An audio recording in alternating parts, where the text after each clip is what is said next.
हे achievers, कैसे हो आप सब। आई होप आप सभी ठीक होंगे। तो फाइनली हम आप सभी के लिए लेकर आए हैं इट्स अचीवर्स क्लासेस, जो आप सभी को आपके ड्रीम को अचीव करने में बहुत ज़्यादा हेल्प करेगा। तो फाइनली ये मेरा इस नए यूट्यूब चैनल पर मेरा फर्स्ट वीडियो है, जो कि class 12th biology chapter 1 reproduction in organisms यानी जीवों में जनन। और आप यहाँ पे देख रहे हो स्मार्ट स्टडी यहाँ पे लिखा हुआ है। तो ऐसा क्यों लिखा हुआ है और मैं आप सभी को कैसे पढ़ाने वाला हूँ, मतलब पहले मैं आप सभी को कुछ इंट्रोडक्शन देता हूँ मैं अपने इस चैनल के बारे में।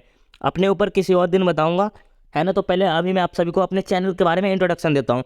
तो फाइनली देखो, हमारे इस चैनल पे आप सभी को बोर्ड्स एग्जाम का प्रिपरेशन कराया जाएगा, यानी बोर्ड्स एग्जाम का तैयारी कराया जाएगा। 10th 11th और 12th आप चाहे किसी भी बोर्ड से हो, आप सभी को अच्छे से स्मार्ट वर्क करके, मतलब एक होता है हार्ड वर्क और एक होता है स्मार्ट वर्क। तो स्मार्ट वर्क करके हम आप सभी को मतलब अच्छे से मतलब आपके बोर्ड एग्जाम के लिए तैयार करेंगे। तो मैं अपने पर्सनल एक्सपीरियंस से ऐसा बता रहा हूँ। और मैंने ऐसा मतलब मैं भी अभी जस्ट कुछ दिन पहले ही, मतलब कुछ दिन पहले नहीं, मतलब कुछ दिन पहले मेरे 12th का रिजल्ट आया, जिसमें मेरे बायोलॉजी में बहुत अच्छे मार्क्स हैं। इसलिए मुझे मतलब बायोलॉजी ऐसे पसंद है अच्छा, इसलिए मैं आप सभी को बायोलॉजी ही अभी मेन पढ़ाऊँगा। और सभी क्लासेस के मतलब 10th 11th और 12th इन ये अभी मेन है हमारा। और भी आगे चल के मतलब एक दो ऐसे कॉम्पिटिटिव एग्जाम है या फिर बहुत ऐसे एग्जाम है जिसकी तैयारी हम आप सभी को करवाएंगे। लेकिन बट अभी मैं आप सभी को बोर्ड्स एग्जाम का तैयारी करवाऊंगा, वो भी बहुत अच्छे से। तो फाइनली मैं आप सभी को मैं बताता हूँ यहाँ पे ये स्मार्ट स्टडी क्यों लिखा हुआ है। तो देखो, हम सभी जो है ना बहुत ज़्यादा हार्ड वर्क करते हैं, चाहे पढ़ाई हो या फिर कोई भी फील्ड हो। मतलब जहाँ पे हम स्मार्ट वर्क कर सकते हैं हम नहीं करते हैं, हम बहुत ज़्यादा हार्ड वर्क करते हैं। तो जैसे मान लो आप मतलब दिन रात पढ़ रहे हैं और फिर भी कुछ समझ में आ नहीं रहा है, तो उसके जगह पर हम स्मार्ट वर्क कर सकते हैं। मतलब मैंने ऐसा करके देखा है, मैं अपने पर्सनल एक्सपीरियंस से आप सभी को बता रहा हूँ। मतलब मान लो जैसे बायोलॉजी में आप चैप्टर 1 आज हम पढ़ने वाले हैं स्मार्ट वर्क के जरिए, है ना। तो मैं आप सभी को बताता हूँ करना क्या है पहले। तो सिंपली देखो, हार्ड वर्क करने से अच्छा है स्मार्ट वर्क करें। जहाँ हम 14 घंटे पढ़ रहे हैं फिर भी कुछ समझ में नहीं आ रहा है, वही हम उस बहुत ही कम टाइम में पढ़ के जब हम समझ सकते हैं, तो इतना हार्ड वर्क करने का कोई ज़रूरत ही नहीं है। तो पहले मैं आप सभी को जैसे बताता हूँ, आप पहले वो समझो। देखो, जैसे आज हम पढ़ेंगे चैप्टर 1 रिप्रोडक्शन इन ऑर्गेनिज्म यानी जीवों में जनन, हम पढ़ने वाले हैं आज। तो आप पहले का क्या करो, मतलब मैं बताता हूँ, ये एक्चुअली इंपॉर्टेंट पॉइंट बताने वाला हूँ मैं आप सभी को। मतलब चैप्टर 1 का जो इम्पोर्टेंट पॉइंट है ना, जीवों में जनन का जो इम्पोर्टेंट पॉइंट है, मतलब वो मैं आप सभी को बताता हूँ। उससे मतलब समझो, अगर आप सभी इम्पोर्टेंट पॉइंट समझ जाते हो तो आप सभी पहला चैप्टर अच्छे से समझ जाओगे। तो देखो एक्चुअली है क्या, बुक में एक्सप्लेन करके पूरा मतलब पूरा एकदम लिखा हुआ है कहानी टाइप से ऐसे ऐसे। लेकिन आप करो क्या, उसमें से मतलब इम्पोर्टेंट पॉइंट्स देखो, कौन सा इंपॉर्टेंट पॉइंट है उसमें। तो वही मैं आप सभी को बताने वाला हूँ। देखो यहाँ पे इंपॉर्टेंट पॉइंट्स है जो ने मतलब जो मैंने अपने पर्सनल एक्सपीरियंस से ऐसा मतलब बता रहा हूँ आप सभी को।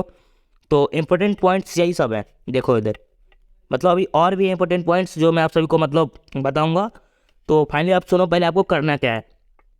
आपको जो है ना मतलब चैप्टर 1 रिप्रोडक्शन ऑर्गेनिजम्स यानी जीवों में जनन का चैप्टर जो है ना पूरा अच्छे से पढ़ना है।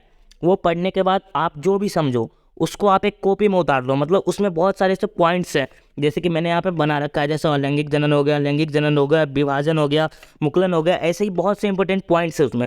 अगर आप जो है ना, लेकिन पहले सबसे पहले काम करना है आपको बुक पढ़ना ही है। जैसे मैं अभी बता रहा हूँ, ये मैंने पढ़ा, उसके बाद मुझे पता चला कि ये सभी इंपॉर्टेंट पॉइंट्स है। अगर आप इंपॉर्टेंट पॉइंट्स समझ जाओगे ना, तो समझ लो पूरा चैप्टर आप समझ जाओगे। तो इसलिए मैं आप सभी को इंपॉर्टेंट पॉइंट्स दूंगा। यहाँ से आप सभी को क्वेश्चन आंसर मिलेगा। अगर एक चैप्टर से जितने सारे क्वेश्चन आंसर बन सकते हैं वो सब भी मैं आप सभी को बताऊंगा।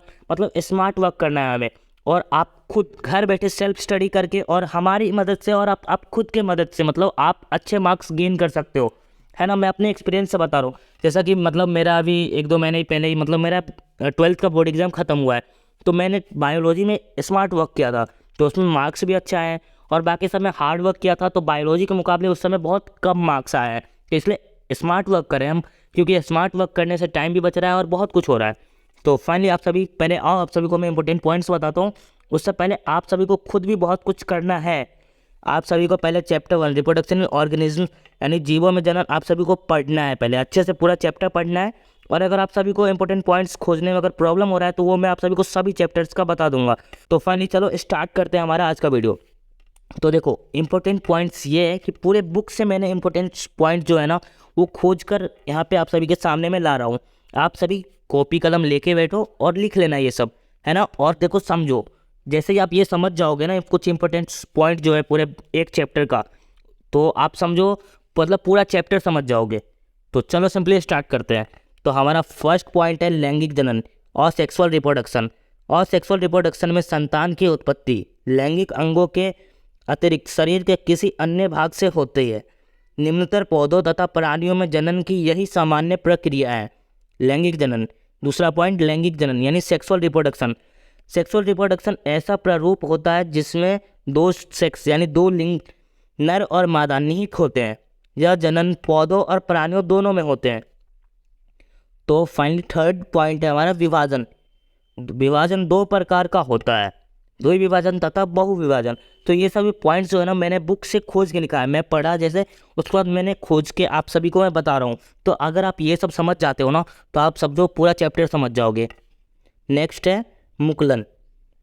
मुकुलन प्रकार के जनन में जनक के शरीर से कोई बल सरीखी प्रवर्त निकल आता है जिसे मुकुल कहते हैं, और फिर यह मुकुल टूटकर जनक के शरीर से अलग हो जाता है तथा स्वतंत्र जीवन चलाता है।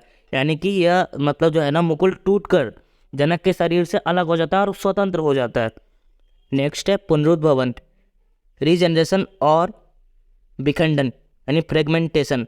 यानी पुनरुद्भवन तथा विखंडन प्रकार के जनन में जीव का शरीर दो या अधिक भागों में टूट जाता है और फिर प्रत्येक भाग में वृद्धि होकर नया वृष्टि बन जाता है, जैसे स्पाइरोगायरा तथा प्लेनीरिया।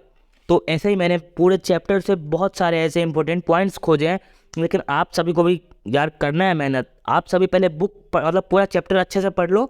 अगर आप सभी को समझने में प्रॉब्लम हो रहा है कि कौन कौन से इंपॉर्टेंट पॉइंट्स हैं, तो आप मेरा ये वीडियो देख लेना अच्छे से और इसको लिख भी लेना। लिखने के बाद अगर आप समझ जाओगे तो समझो याद हो ही जाएगा, बाकी आप लिख के रख लेना कॉपी पे। नेक्स्ट है बीजाणु निर्माण। बीजाणु निर्माण प्रकार का जनन निम्न स्तर के जीवों में जैसे कि शैवाल क्लेमाइडोमोनस में कोशिका का प्रोटोप्लास्ट विभाजित होकर 4 से 8 बीजाणु बन जाते हैं। यह बीजाणु गतिशील होते हैं, इसलिए इन्हें चल बीजाणु कहते हैं। जब ये बाहरी माध्यम से स्वतंत्र हो जाते हैं तब इनसे नए पौधे बन जाते हैं। तो फाइनली मतलब ये देखो, आप सभी समझो मैं क्या बोल रहा हूँ और आप सब लिखते जाना है ना, बता रहा हूँ मैं। नेक्स्ट है परागन, पॉलिनेशन। परागन जो होता है ना वह प्रक्रिया है जिसमें पराग कोश से निकले परागकण किसी फूल के वर्तिका पर पहुँचते हैं। यह दो प्रकार का होता है, पहला स्वपरागन, दूसरा प्रपरागन, self pollination and cross pollination. और नेक्स्ट पॉइंट है एक नर युग्मक अंड के साथ संलयित होकर युग्मज यानी जाइगोट बनाता है। इस संलयन को निषेचन कहते हैं। अब नेक्स्ट पॉइंट है, यहाँ तक हो चुका है। हाँ, कुछ स्त्रियों में फिलोपियन नलिकाएं अवरुद्ध हो जाती हैं जिससे अंडे का निषेचन नहीं हो पाता है। इस समस्या को परख नली शिशु तकनीक द्वारा हल किया जा सकता है। नेक्स्ट है निषेचन यानी फर्टिलाइजेशन। फर्टिलाइजेशन शुक्राणु तथा अंड कोशिका का उनके केंद्र को समेकन होकर युग्मनज बनने की प्रक्रिया निषेचन कहलाती है। नेक्स्ट है विदलन। विदलन युग्मनज में बारंबार समसूत्री विभाजन क्रिया होने के परिणाम स्वरूप उसका बहुकोशिकीय रूप में परिवर्तित हो जाना विदलन कहलाता है। Next blastula.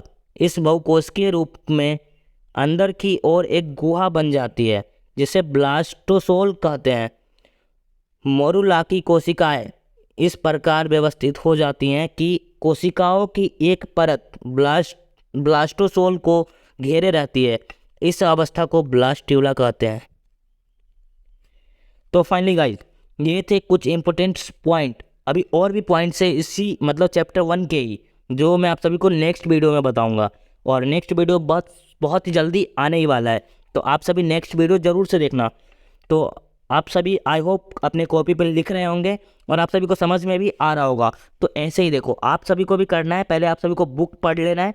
आप सभी को अगर इंपॉर्टेंट पॉइंट पता चल रहा है तो आप सभी खुद से लिख सकते हो, और अगर नहीं पता चल रहा है तो हम है ना, हमारे मदद से और आप खुद के मदद से सेल्फ स्टडी करके आप बहुत अच्छे मार्क्स गेन कर सकते हो एग्ज़ाम में। तो अभी सिंपली क्लास 12th का है और 11th 10th का भी बहुत जल्दी हम स्टार्ट करने वाले हैं। तो फाइनली अगर आप सभी मतलब मेरा चैनल ही नया है तो प्लीज़ थोड़ा सा सपोर्ट करो, चैनल को सब्सक्राइब कर लो, और अगर हमारी क्लासेस अच्छी लग रही है तो आप कृपया लाइक कर दें और शेयर भी करें।